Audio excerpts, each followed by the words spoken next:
Hare Hare, Hare Rama, Rama Rama, Hare Hare, Hare Krishna, Krishna Krishna, Hare Hare, Hare Rama, Rama Rama, Hare Hare, Hare Krishna, Krishna Krishna, Hare Hare, Hare Rama, Rama Rama, Hare Hare, Hare Krishna, Krishna Krishna, Hare Hare, Hare Rama, Rama Rama, Hare Hare, Hare Krishna, Krishna Krishna, Hare Hare, Hare Rama, Rama Rama, Hare Hare, Hare Krishna, Krishna Krishna, Hare Hare, Hare Rama, Rama Rama, Hare Hare. Today we'll try to finish chapter 16. It's only 24 verses. Okay, so we already saw 10 slokas. So the chapter 16 is basically about divine and demonic natures.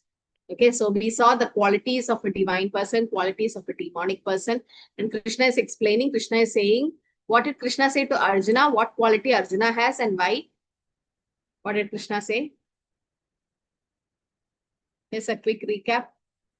What qualities Arjuna has? Divine was saying, qualities. see, Ma Shuja. Divine qualities. Yeah, see, do not worry, your son of Pandu, because you are born with divine qualities. Okay. So this is what Krishna is saying. Ma Shauja Sampatam Devam Ma Shuja Sampatam Jaivam Abhijato Asi Pandava. So do not worry, your son of Pandu, because you are born with divine qualities. Okay, so Krishna is trying to calm Arjuna in that way. Okay, that we saw. And okay, we finished till okay, here. So we stopped here. The demonic engage in horrible work meant to destroy the world. Okay, so they are the ones who. What is the main difference between demons and devotees, or devatas and devas and asuras? Not surrendering to Krishna, Mataji. Yes, one is surrendered. That means they don't even believe in the Lord. No, they are atheist. Asuras are atheist. They don't want to agree that the Lord exists, or they envy Lord also. They want to become God. Yes, they like Hiranyakashipu. When Prahlad was chanting Om Namo Bhagavate Vasudevaya, what did Hiranyakashipu tell to chant, Prahlad? Om Namo Hiranyakashipaya. Something like that. Om Hiranyakashipaya Nama. So because they want them, or they think that they are God. Vimukta Manina. In Neravindaksha Vimukta Manina. Okay, so they think they are liberated, but they are not actually liberated. They think they are liberated. Okay, so there is a verse in Bhagavatam, very nice. It says that the atheists or the demonic people, they don't believe in God. Okay, so and also they think that because they don't believe in God, they want to merge with the Brahman effulgence. What type of mukti it is? Sayujya. What type of mukti is merging into the effulgence called? Sayujya. So Sayuja. And the Sayuja mukti is like Kaivalyam Naraga. It's like hell for a devotee, because merging into the Lord, we don't want that type of mukti. So in Bhagavatam 10th canto, it is said, 2nd chapter, verse number 32. In Meravindaksha Vimukta Maninas Tvayasta Bhavat Avishuddha Buddhaya Aruhi Krichena Param Padam Tata Patanti Ato Anadrida Yusmat Anagreha Ye Anyeravindaksha Vimukta Maninas, like those who don't believe in the Lord, Aravindaksha Krishna, and they think they are Vimukta Manina. They think that they are liberated. Manina means they think they are liberated, Vimukta, but actually they are not. Aryuhi Krichena Param Padam Tat, even though they reach the Parampada, that is the Param Brahma, Param Dhama, Pavitram Parama, even though they reach the Brahmajyoti, what happens? Padam Tata Patanti Ato, they'll fall. Okay, because they go to Brahmajyoti, there's only Brahmananda, there is no Sevananda. So these Asuric people, they think they are liberated, but they think it's not reality. They'll come back again, they take birth again. So someone may say that aside from devotees who always seek the shelter of the lotus feet, there are those who are not devotees. Not devotees are asuras, or they are demonic. Okay, so those who are not devotees, but they have accepted different process for attaining salvation, like dhyana, yoga, something. Then what will happen to them? Lord Brahma and other demigods said, oh, lotus aside Krishna, Lord, all the non-devotees who accept severe austerities and penances to achieve the highest position may think themselves liberated. They think they are not actually liberated. Why? Because Sayuja Mukti is not permanent liberation. It is temporary. The other Sarupya, Salokya, Shastri, all that is permanent. Like once you go back, no more coming back. But this, it's liberation, but it's temporary. Liberated in the sense, what do you mean by liberation? Mukti means what? Mukti from the birth and death cycle. Coming out of birth death cycle. So Sayuja Mukti is temporary Mukti, means for some time they'll come out of birth, death, disease, old age. But again, they take birth again. But other muktis are not like that. They are permanent. Once they come out of birth, death, old age, disease, they don't have to come back. So these people, they think themselves liberated and their intelligence is impure, avishuddha buddhaya, and they fall down from their position of imaginary superiority because they have no regard for Krishna's lotus feet. Aravindaksha, Krishna's lotus feet. Because they have not gone to the highest. Because Mukti Pradadam Sarvesham Vishnu Revana Samshaya. Mukti can be given only for Krishna.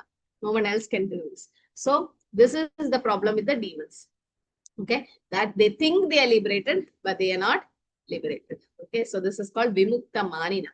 So the demons has these tendencies, like they want to destroy the world. They want to, because they think the Lord doesn't exist. Okay, who will be God fearing? Or why are they not doing any sinful activities? Because the devotees, they know that when you do a sin, what happens? Reaction will come.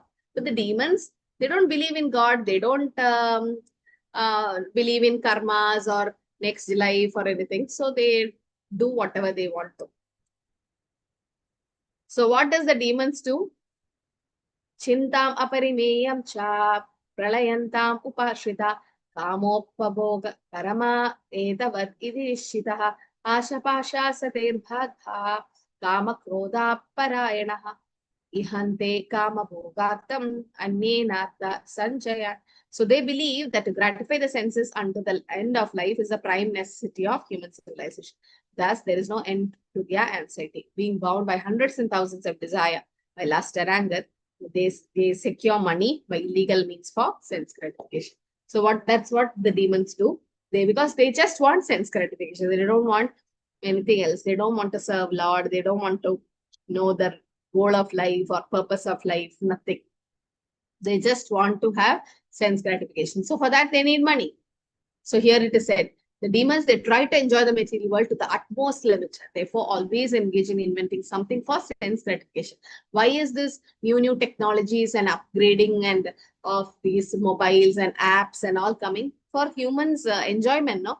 New games are coming and they upgrade it, and new gadgets are coming. If you want to do a work or something, less simple laptop would be nice. Okay, you can have nice little Microsoft or something, but then more and more gadgets and more this all for sense gratification to have nice movies and Netflix and so many things. That's all for sense gratification. So this is materialistic inventions. Prabhupada says they are considered to be advancement of human civilization. Considered to be, but it's not actually. The result is that people will grow more and more violent and more cruel to animals and cruel to other human beings. So if you see terrorism and all this, what are they actually doing? Destroying their own brothers and sisters. So many things, so many hazards they cause, like biomedical weapons and all they do. Actually, these viruses and all this spread is actually like that. It is actually causing harm to other lives, which is very bad. You kill yourself and also kill others, no? Because they don't want to see others happy, kind of a sadist mentality. So such people are considered to be enemies of the world, because ultimately they will invent or create something which will bring destruction to the world. Idam adyamaya labdam imam prapsye manoratam idam astidam apime bhavishyati punar dhanam. Okay, so what is it saying? The demons, they think that I have so much wealth today, I'll gain more wealth tomorrow. So much is mine, and it will increase in future more and more. He is my enemy, I have killed him, and my other enemies will also be killed. I'm the Lord of everything. They think they are the Lord, and he's enjoyer. He thinks he's perfect, powerful, and happy. He thinks he's the richest, and surrounded by aristocratic relatives. There is none so powerful and happy as I am. I shall perform sacrifice, I shall give some charity, thus I shall rejoice. In this way, persons are deluded by ignorance. Okay. So this is one of the thing which destroys our bhakti. Okay, according to Rupa Goswami, what are the 6 things which destroy bhakti? Anybody knows? This is from Nectar of Instruction. Hare Krishna Mataji. Yes, Atyahara prajalpa Atyahara prayasya. prajalpa Very good. Janasangha and Laulyam. Very nice. Okay, so Atyahara, that is verse 2 of Nectar of Instruction. So this all you have to memorize once you go to next module. Not next. Next is Nectar of Devotion. So after that, I'll be taking Nectar of Instruction. That is Upadeshamrita by Srila Rupa Goswami. There he says the 6 things which destroy our bhakti. You have to memorize this sloka. What is it? Atyahara prayasya prajalpa niyamagraha jana sangarsha laulyamcha shadvir bhakti vinashyati. Ati ahara, that is overeating and over endeavoring also. Like I want to eat. If you have a heavy dinner, okay, like just before sleep, will you be able to get up for Mangalarti or Brahma Muhurta? Heavy like ghee and so much of dinner.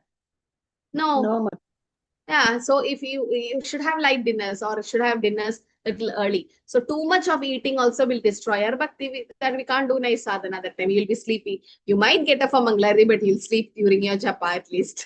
So atyahara.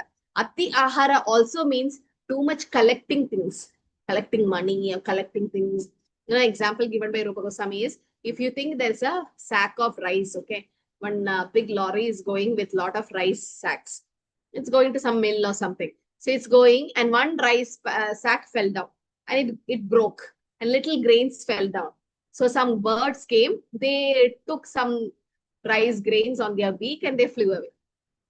But if in case another man is coming that way, what will he do? Take the whole sack, He'll Mataji. take the whole sack and go. Obviously. Okay, he will not just take some little grains. This is actually for grihasthas, it is allowed. Like all of us would have more rice, not like 1 kg to get. You will have more rice at home, more dal or grains and all. For grihasthas, it's allowed. You can have, but not too much. But yes, for some time you can store. But brahmacharis, vanaprasthas and sannyasis, they are not supposed to collect. That's why they do madhukari. Then and there, whatever they get, they eat. If nothing comes, they don't eat. They fast.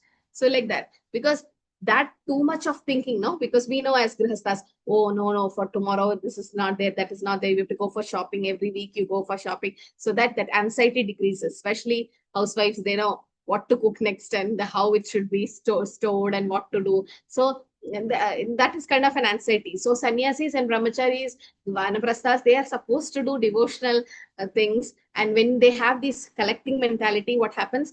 The greed comes, no, more and more and more. But as grihasthas, since we are Krishna conscious, we're using everything in Krishna service and not too much collecting. So ati ahara will destroy our bhakti. So atihara is overeating and too much collecting also. If we collect too much money, what happens? We will become more and more greedy, more and more greedy. So that will destroy our bhakti. So demons are like this. Okay, they have ati ahara in the sense they collect, and prayasya, too much endeavoring. Like you got an 8 hours job or 9 hours or 10 hours job, that's fine, but you do over job in the sense overtiming. You do 12 hours, 14 hours, 16 hours of job or 18 or 20 hours, and what you get 4 hours, in 4 hours, how much you'll sleep. So too much of prayasya, endeavoring, that also will destroy your bhakti. Because where will you sleep? How will you do japa? No, you can't concentrate. Okay, so we should have something like a job which can maintain your body and soul together, not too much endeavoring for it. And prajalpa, definitely gossiping about material things or hearing too much of material news and all that, that will destroy the bhakti. Niyama agraha, there are 2 words, niyama agraha and agraha. I'll take this detail in the next module, but then just understand too much attached to the rules and too much neglecting the rules will also destroy your bhakti. Jana sangha, associating with worldly people or non-devotees. Associating means too much getting involved. Laulyam, greed for material things. This will destroy our bhakti. Okay. So the 6 things which destroy the bhakti is once devotional service is spoiled, when it becomes too entangled in the following 6 things. Eating more than necessary or collecting more funds than required. With demons, they want more. Like Hiranyaksha. Hiranya means gold, Aksha means eyes. So wherever, like Hiranyakashipu's brother, wherever he sees gold. He wants to enjoy. So he saw Mother Earth also as a property to enjoy. That's why Varahadeva had to come. So over endeavoring for mundane things and talking unnecessary about mundane subject, practicing spiritual rules and regulation only for the sake or not rejecting the rules and associating with worldly minded people who are not interested in Krishna consciousness. You associate with them, what happens? They will tell, why are you chanting Hare Krishna, Hare Rama? What is this? Nothing. One life, enjoy. Then immediately you will also feel like, what am I doing?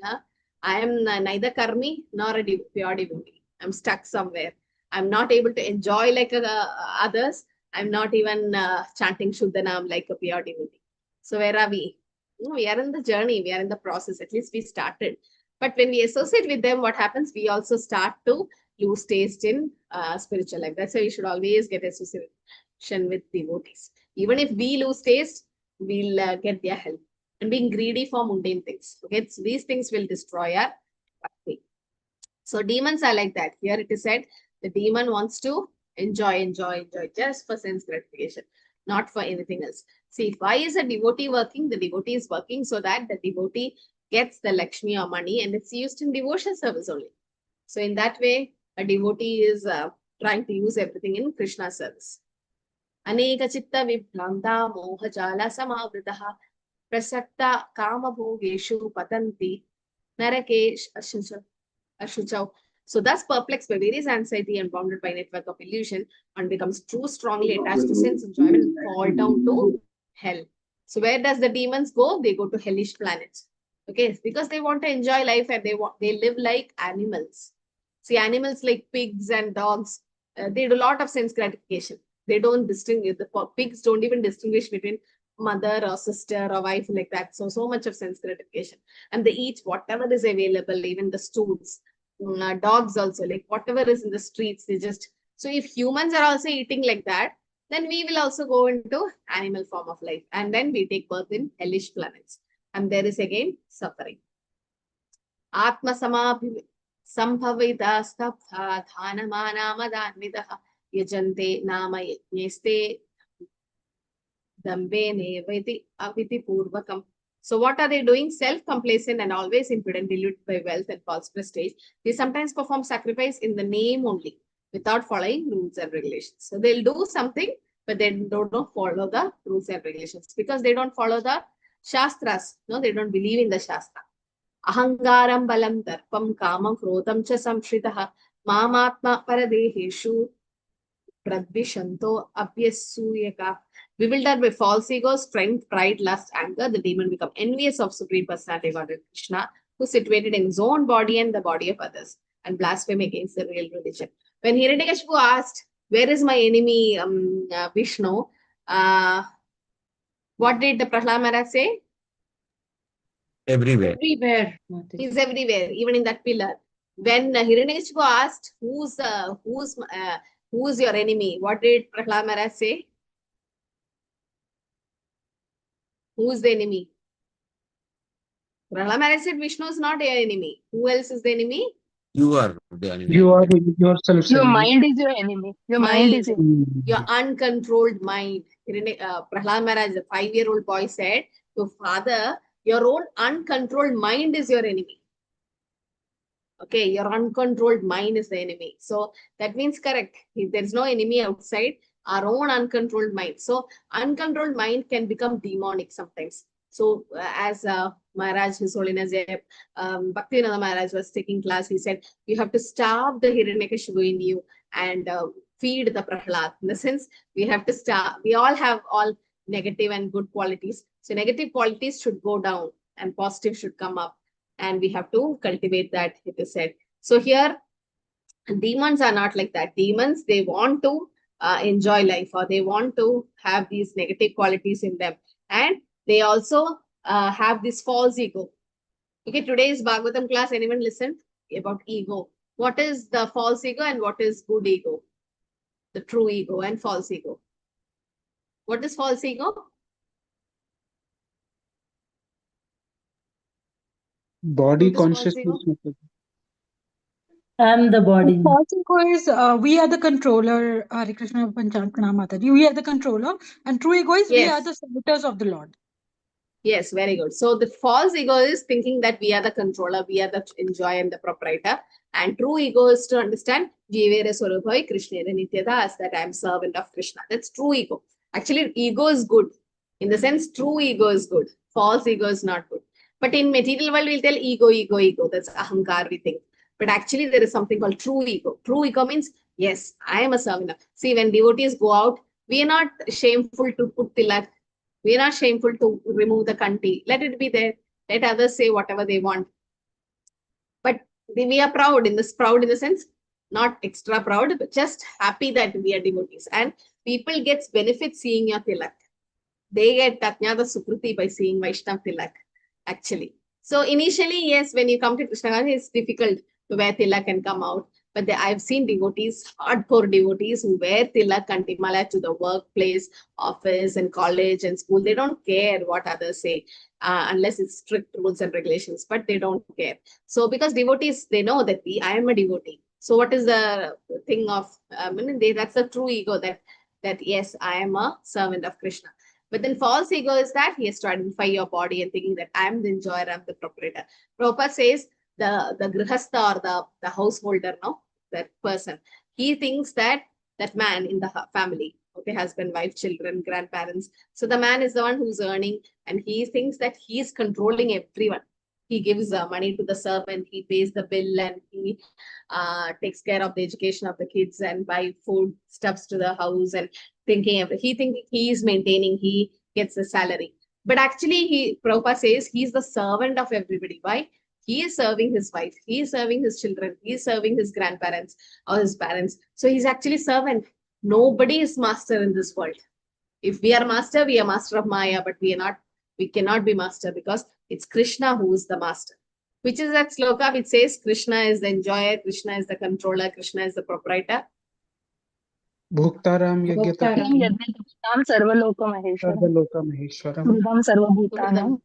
Yeah. Gyatva Mam Shantim Shantim Richard. So this peace formula, 5th chapter, 29th sloka in Bhagavad Gita, Krishna says, Bhoktaram Yatnathavasam Sarvaloka Maheshwaram. He is the proprietor, he is the controller, Suhurdam Sarvadehinam, Sarvabhutanam. He is the only friend.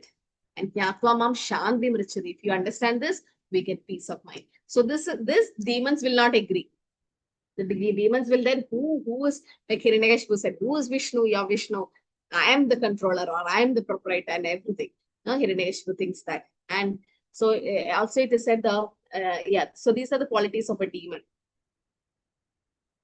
Tannahan Vishata Kuran Samsareshu Naradhamam Shipami Ajastram Asubhan Ashushir Evayonishu Asursil. So that means Asura. Those who are envious and mischievous, who are lowest among men, are cast by me into the ocean of material existence with various demonic species of life. So how does these animal forms come? Because they are demonic, or in the sense, result of Sampada Asurim. In material existence, we find so many species of life, right? Animals, insects, men, everything. All are arranged by the supreme power. Karmana Deva Netrina. They're not accidental. It's not like accidentally somebody get an animal life. No. As for demonics, it's clearly said that they are perpetually put into the wombs of demons, and thus they continue to be envious and the lowest of mankind. Because see, you can see these animals. They have this tendency to fight and to tear somebody, or they want to kill someone. No, they are very, very angry and all that. So where is that nature coming from? From their previous lives. Okay, so they live like that. They become animals next life. Okay, so this is one is Karanam Guna Sangasya, like because they are associating with that particular mode of material nature. Which mode they associate to become animals?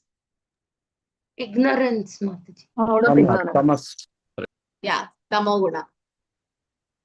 So because of Tamoguna, they fall into the animal species of life. Urdham gacchandi sattvastha, madhyam tishtandi rajasa, adho gacchandi tamasa. So when you go down,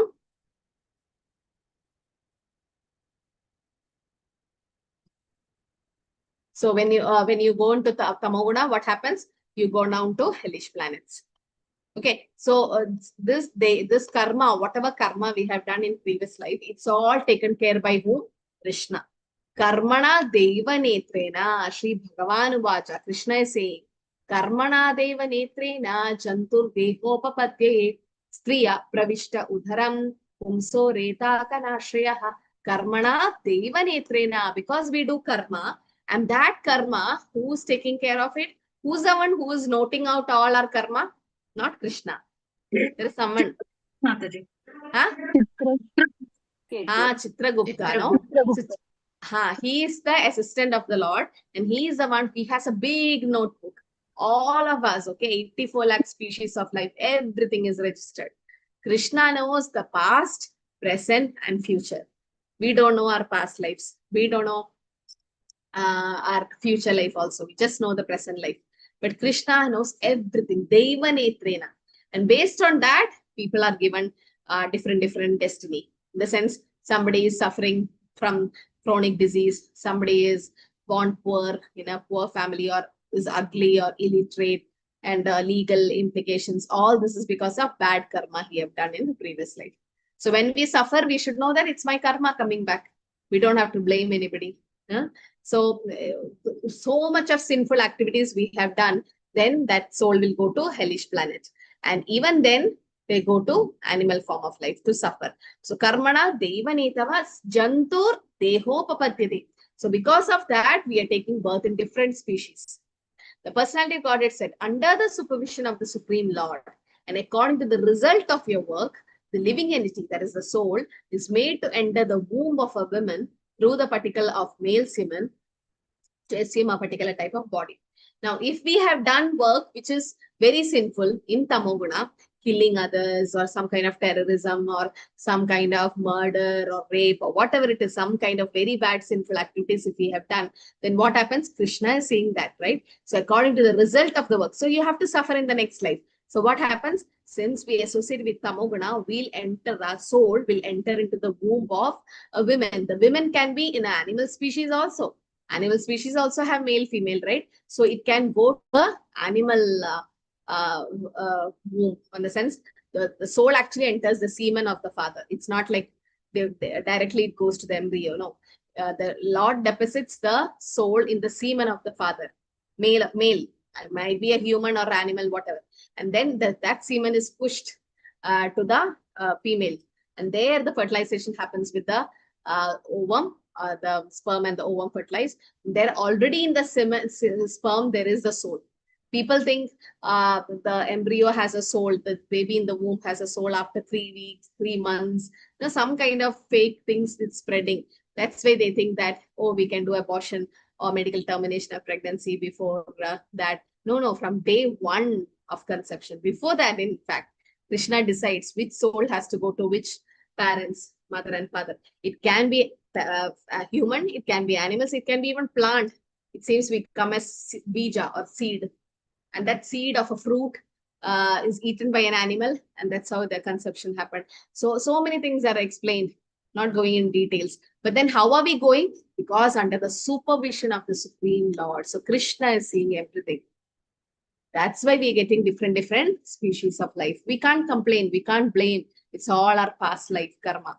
So, but then, okay, just imagine a soul did a lot of sinful activities and became an animal next life. Okay, became a dog. Now that dog killed a cat or something, rat or snake. Then what will happen to that soul?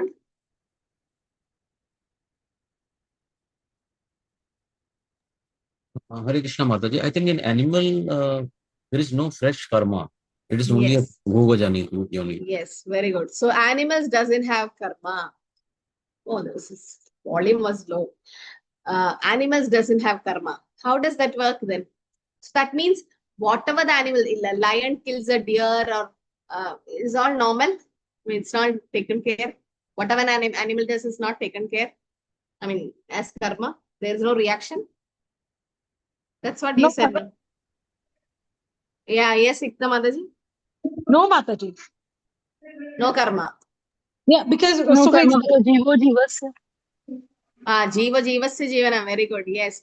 one living entity can depend on another living entity for its existence. Yes. So an lion or tiger killing a deer, it's for its existence, it's eating. Okay, so what about us? We are also kind of killing the plants, no? They also have soul. Vegetarians.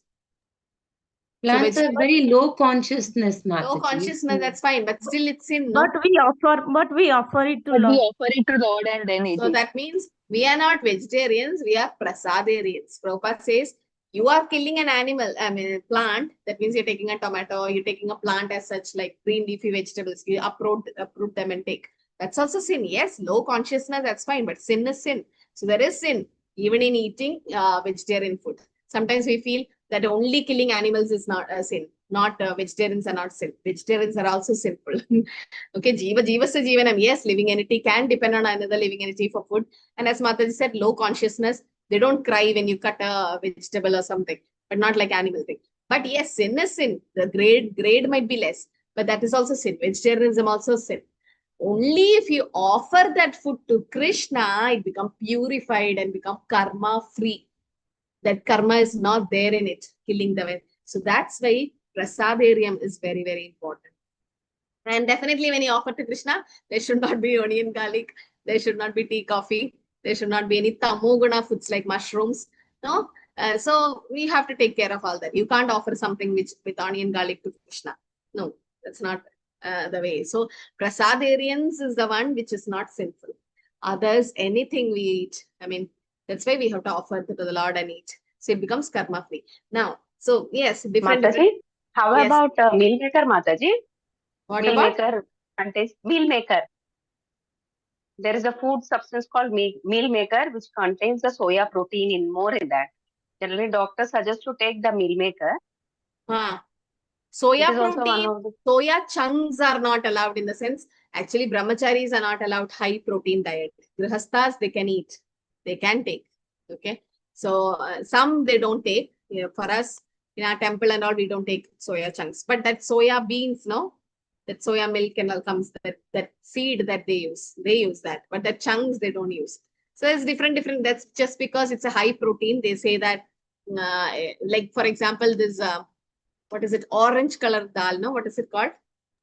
Masoor dal, Mataji. Masoor dal. That is also considered to be high protein level. So we don't use it because high protein is basically for non-vegetarian food. So that masoor dal is not used. Instead, we use the tur dal or all the other dal, chana dal and all that. So moong dal and all. But the other one, it's not used, orange one, because it says have high protein. Okay, but it depends. Some of them they use because it's dal, it's a vegetarian dish, so they use it. But for some, it's not. It's said it's not to be used. So it's all up to you. But not, we don't have to have strict this thing. But yes, when you have a temple worship and deity worship, then the rules have to be followed. But see, small things like, for example, you are cleaning your altar. Okay, you have your deities and everything ready, and you're about to offer your prasadam. So when you offer the boga, prasadam you don't offer, but boga when you offer, you get it back as prasadam. So when you offer, there's a lot of ants, and you're offering kheer. So when you offer kheer, definitely all the ants will come inside the kheer, and it will become mochi. You can't offer. Once there is a small ant or a hair, you cannot offer to the Lord. Now what to do? Your altar is full of ants. You won't offer? Definitely when you clean that altar, some ants will die. Definitely. No? 1 or 2 will die. Then what to do? So that's why when you do Krishna service, okay, small things are taken care in the sense, not like purposely we kill ants or anything, but yes, small things are taken care, like it's for the service of the Lord. So if we concentrate too much into, this is called niyama agraha, too much getting attached to rules will destroy our bhakti. So a little bit we should be careful. Yes, the ants don't come, but then we should clean it before ourselves. But somehow we see that purposely we don't do it. But karmana devanetrana, the results of activities or the reactions will come. But for an animal life, as Prabhu said, the animals cannot distinguish what is right and wrong. One is jiva jivasya jivanam, but the other thing is they cannot think that, oh, I should not kill an animal or it's a wrong. No, they don't have that intelligence to think. So because of that, there is no karma in an animal body. Whatever things that soul have done in the animal body, it just goes away, nullifies. But why is it getting an animal body? Because of the sin that is done in a human form. When it was in a human form, it have done so many sinful activities, and the reaction of that he or she gets an animal form of life. Yes, that Prabhu. Hare Krishna Mataji. It is Yes. said that a lion or a tiger actually never has tasted meat. So never has tasted any meat. So people Meat. say meat eating. Huh. So then people say how it is like, of course they are taking meat. No, so the answer is that no, they never have tasted meat. They have only tasted food. Hare Krishna. Yeah. So it's their food. Yes, they have to see. They can't eat vegetarian food or plants. They have to survive on that. No. So that's how the body is made. For example, some people say Garuda, who is the carrier of Lord Vishnu. What does Garuda eat? Snakes. Huh? Snake. Yeah, snakes Snakes, and serpents. Fishes. fishes. Garuda eats fishes because it got a bird body. Okay, Garuda eats fish. Okay, it doesn't eat snake. I don't know, but yes, he's the enemy of the snakes or Kalia, and he fights. But then main food of Garuda was fish. So how do you say that Garuda, being a devotee of the Lord, being the carrier of Lord Vishnu, he is a meat eater, a fish eater? No, it got that body. It got that body. So because of that, it is consuming that food just to maintain the body. In that way, you should not say that, oh, he's not following the principles, or he is actually doing sinful activities. No, it's transcendental. Garuda is transcendental. So, but then it's got that body. As Prabhu said, it's a food. It's not its meat. It's food to maintain the body. So, so that's why one of the 4 regulative principles. Initially when I came to ISKCON, I was like, why so many rules in ISKCON? No meat eating, no illicit sex, no intoxication, no gambling. What is wrong in meat eating, or what is wrong in onion, garlic, or tea, coffee? And that's the mentality. Like chanting Hare Krishna, it's fine, but why is all these rules? But then now we understand that's how a sattvic life should be. If you eat non-veg and you chant Hare Krishna, what happens? The sinful activities is going on by eating non-veg, and the daya, the mercy components goes away, and then the 4 pillars of religion will get destroyed. And then what happens? Chanting Hare Krishna on the strength of doing sinful activities, on the strength of chanting the holy name, which is the 7th offense to the holy name. So the holy name will not give its blessings to us. We will not advance. So what happens? Again, we'll go to lower species of life. So in order to have a nice spiritual life means Shuddha Sattvagan. To go to Shuddha Sattvagan, at least we should reach Sattva. Then I was thinking, yes, Prabhupada is right.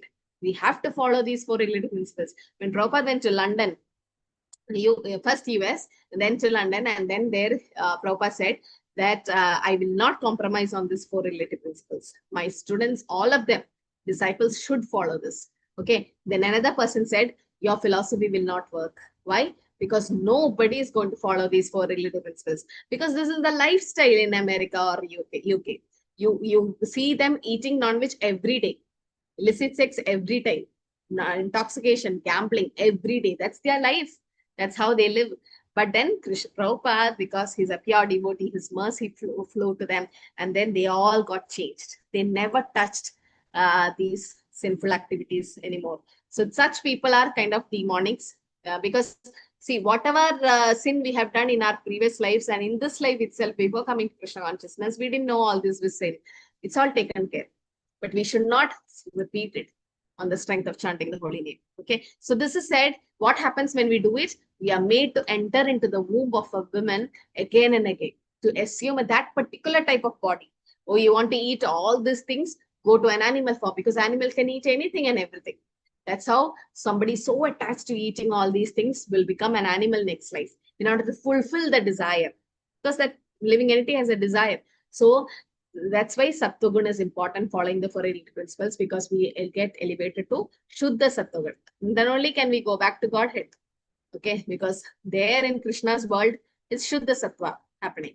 So this animal form of life is mainly because of Karanam Guna Sangyasya and also Karmana Deva Netrena Janmas Jandushus. Like we are going to this 84 lakh species of life because of the modes of nature we associate. Asirinioni penna muda janmani janmani. So once you take birth in demonic life, what happens? Again and again we get born in the same demonic family. Mam aprapeva kaunteya tato yanti adamam gatim. Attaining repeated birth among the species of demonic life, such persons can never approach Krishna. Gradually, they sink down to the most abominable type of existence. Which is the most abominable type of existence? Animal. Why? Because you can't practice any Krishna consciousness or try to get a better life.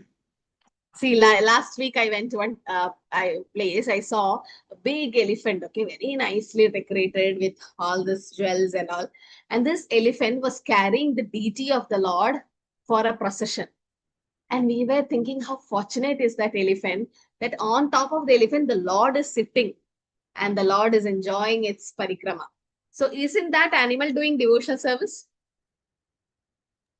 Consciously or not, that's important, Hare Krishna. Consciously, unconsciously, okay. Animal also consciously does that. You go to any Nagara Sankirtan, you see in YouTube also, there'll be, especially abroad, the brahmacharis will be chanting, singing Hare Krishna, and some dogs consciously jumping with them. Okay, that is, they also hearing the Harinam and they're jumping with them. Consciously, in the sense, with the devotion, like, okay, he's carrying the Lord, but what it is carrying? It's carrying a load or Lord. Okay. Okay.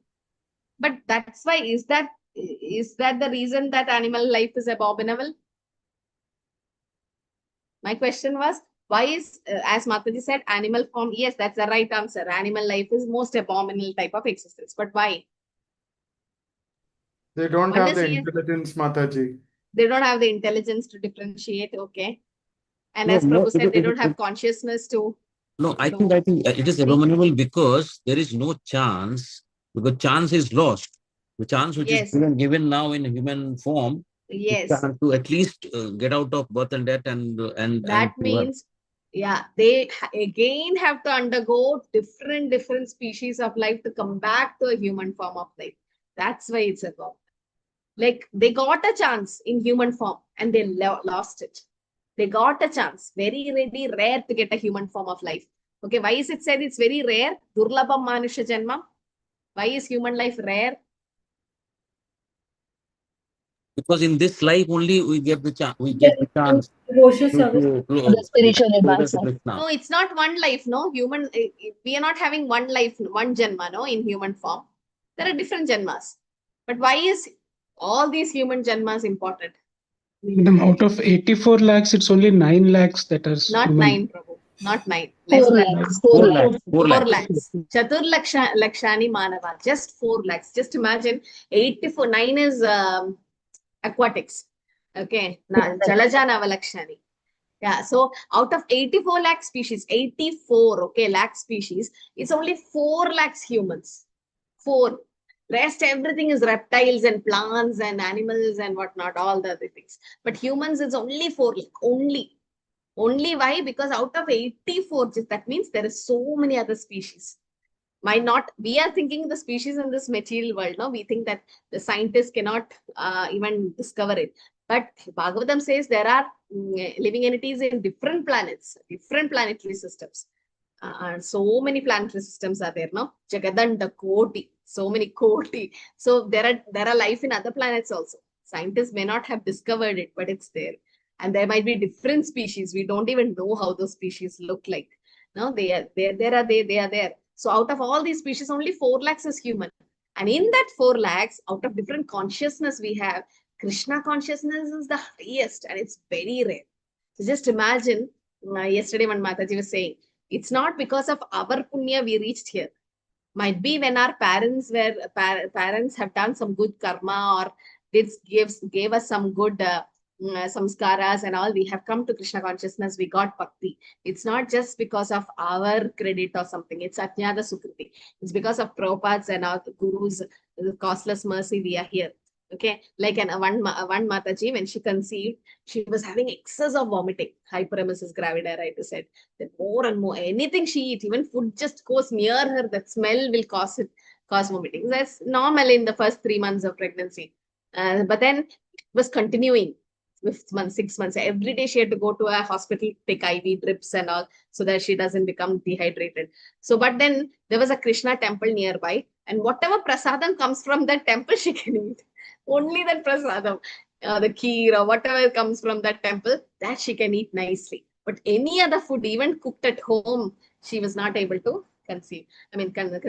So then what happened? Slowly she delivered, and then the child grew, went to college and all that. But then came to Krishna consciousness, and the child was what surprised, because the whole family is not Krishna conscious, came to Krishna consciousness, and then she could connect how that happened during her mother's conception time or pregnancy time. So there might be small things which added up to our Ajnata Sukritis to come to Krishna conscious life. So yes, so demons will go to abominable type of existence. They'll become an animal next life. But a Krishna conscious person, even though we have done only 1% of devotion or 5%, no problem.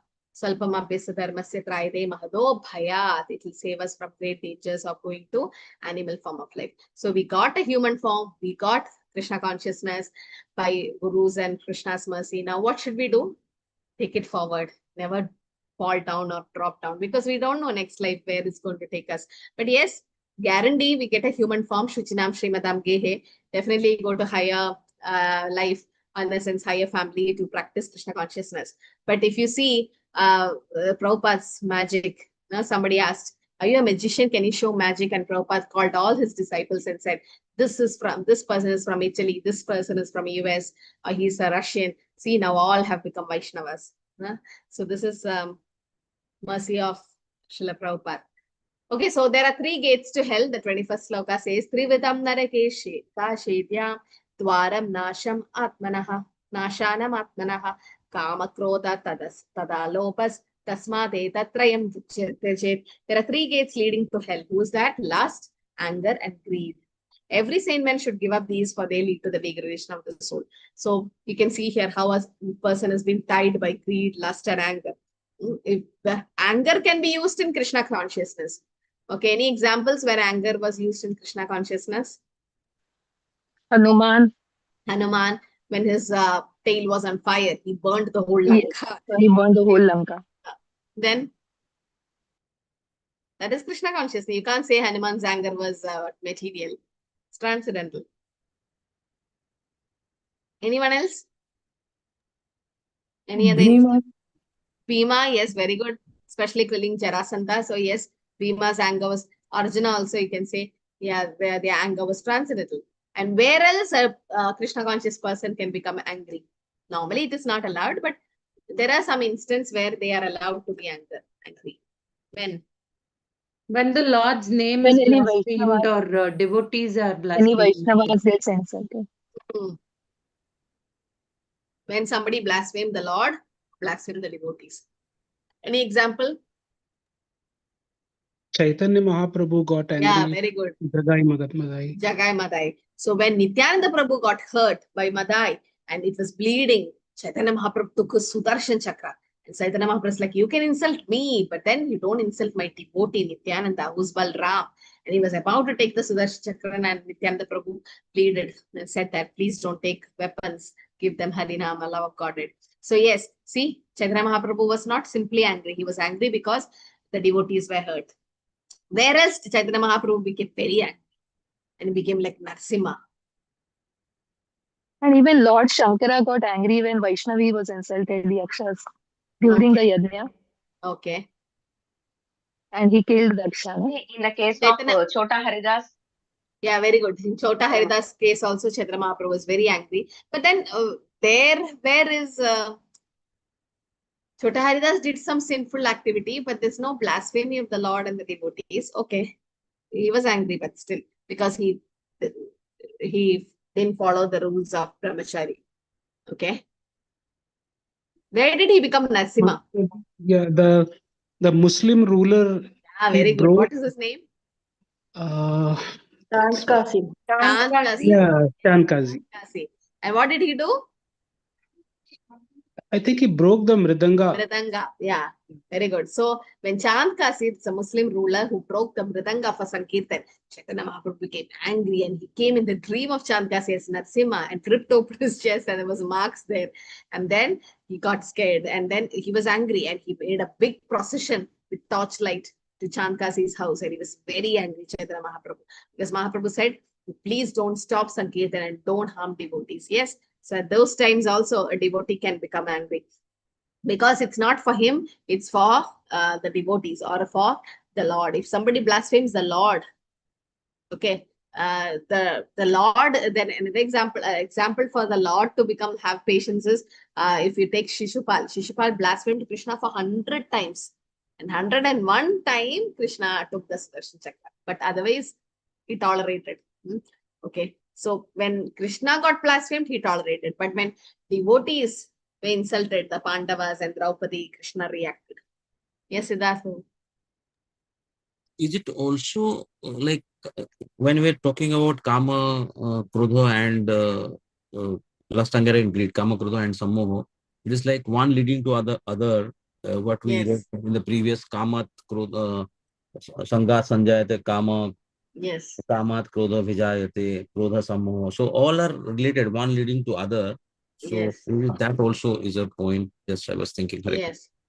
Yes, it is related. So because of lust, what happens? Unfulfilled lust, they'll be greedy. They'll be like lusty desires will come. So because of that desire, they become greedy. And then once the last desire doesn't fulfill, unfulfilled lusty desires or greed, what happens? Anger will come. Yes, as we all learned in the second chapter. So this is all related. So the demons will have all these qualities together.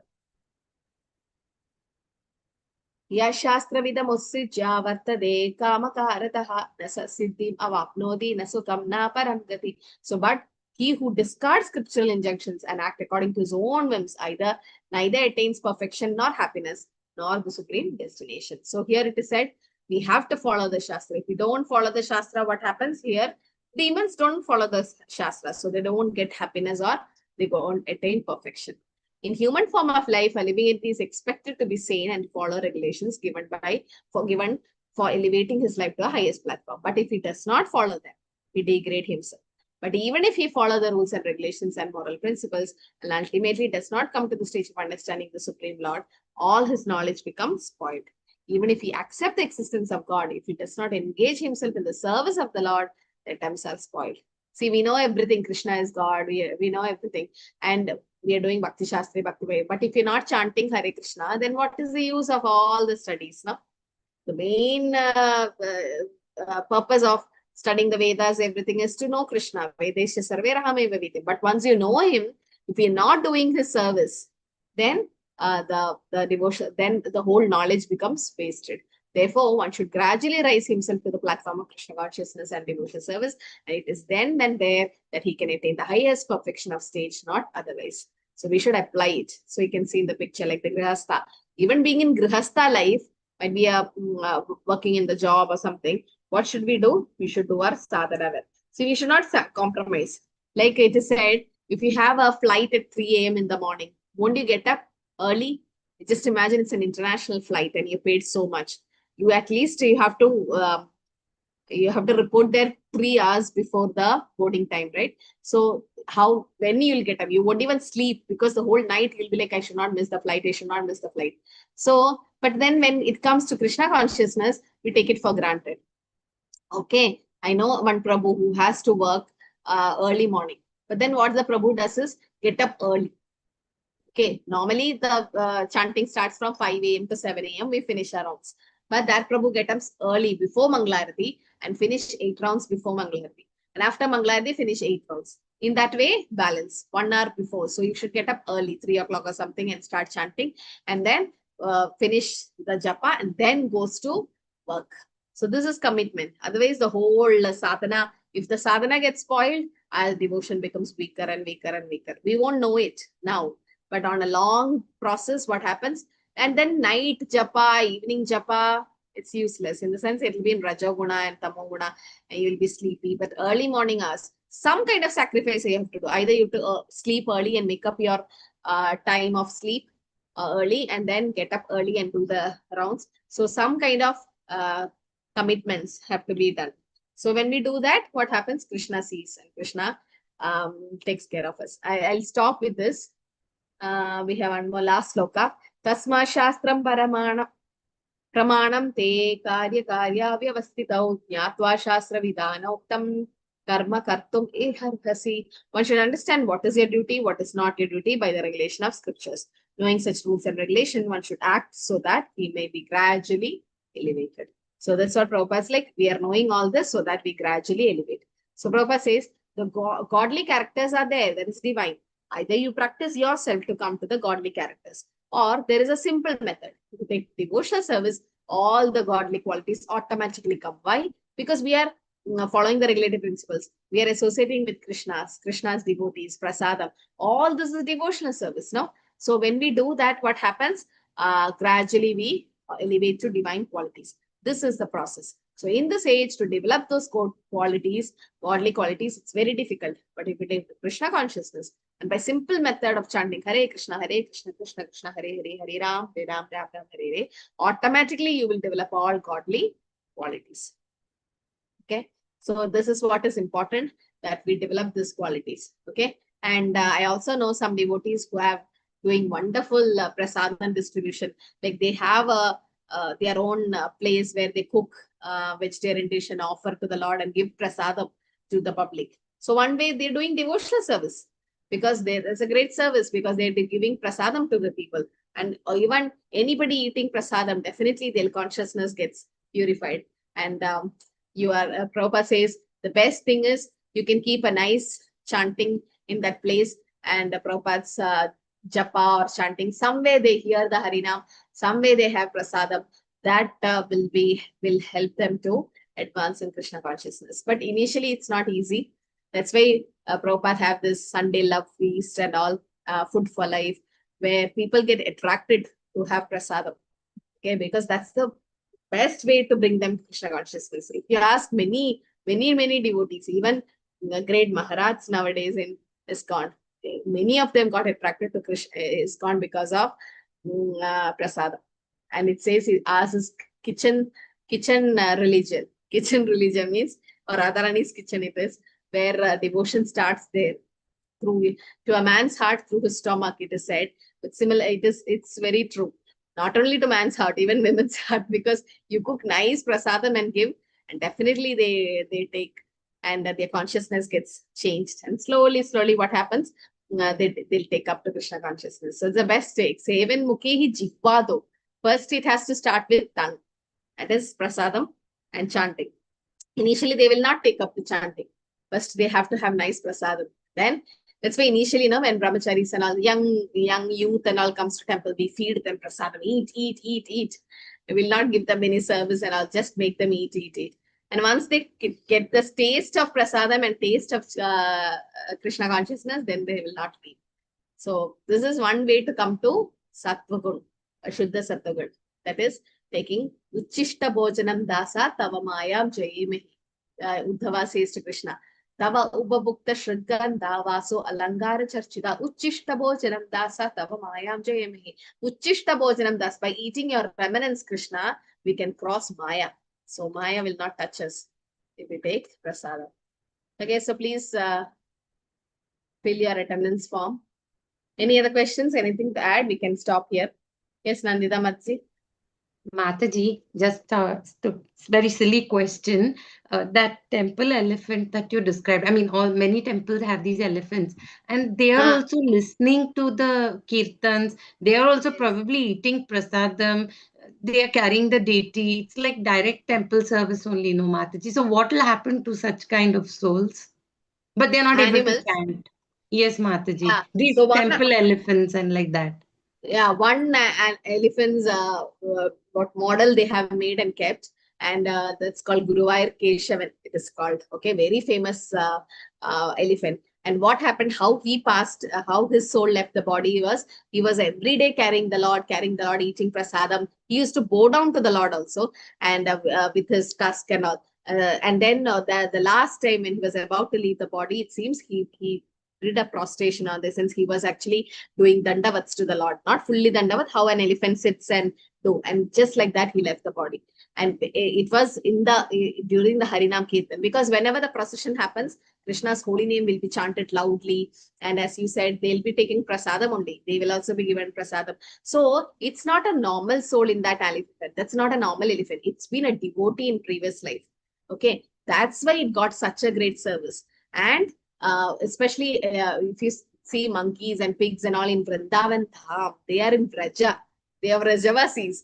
Okay, they are in Vraja. But they got an animal form. Why? Because they've been devotees. They did some sinful activities. We don't know, because it's not our control. Karmana Devanitra. Krishna knows what it is. So they did some kind of, Prabhupada says, these monkeys and pigs, they have done some kind of sense gratification in a human form in the Dham. They did in the Dham. They've been devotees in the Dham. They did some offense. Because of that, they got that body. But if they leave the body in Vraja, what happens? Definitely they go back to Godhead, even in an animal form of life.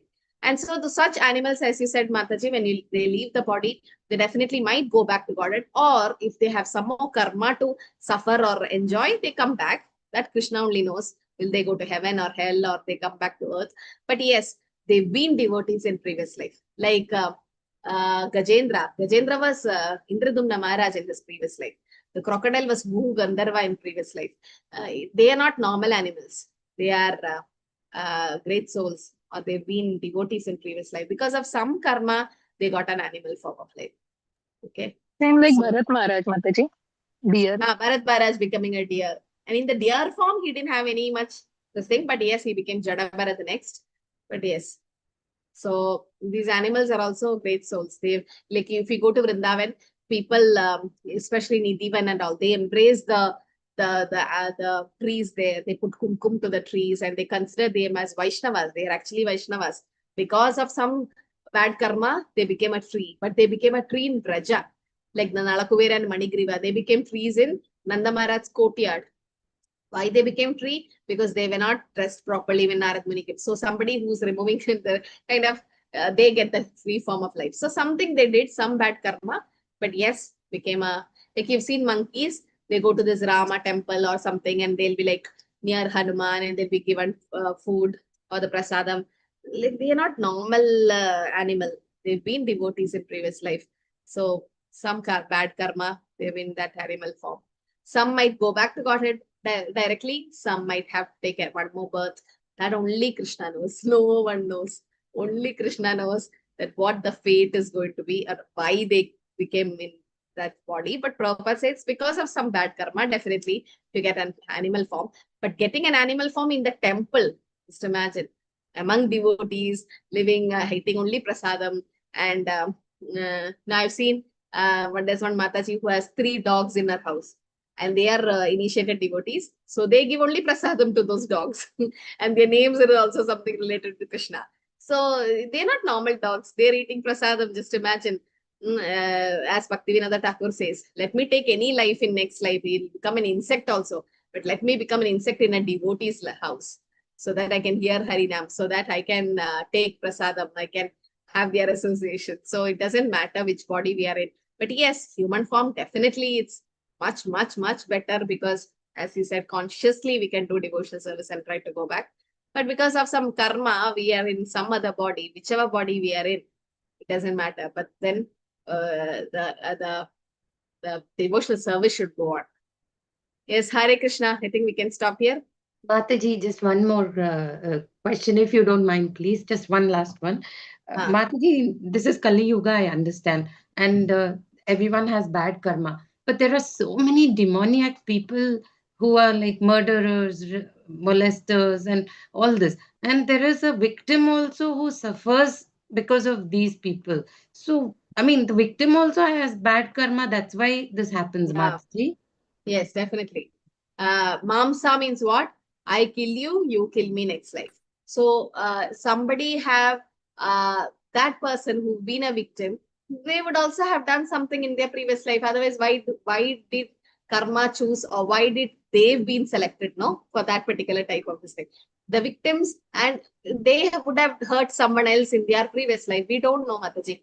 May or may not. I'm not saying that's 100% the victims have been sinful.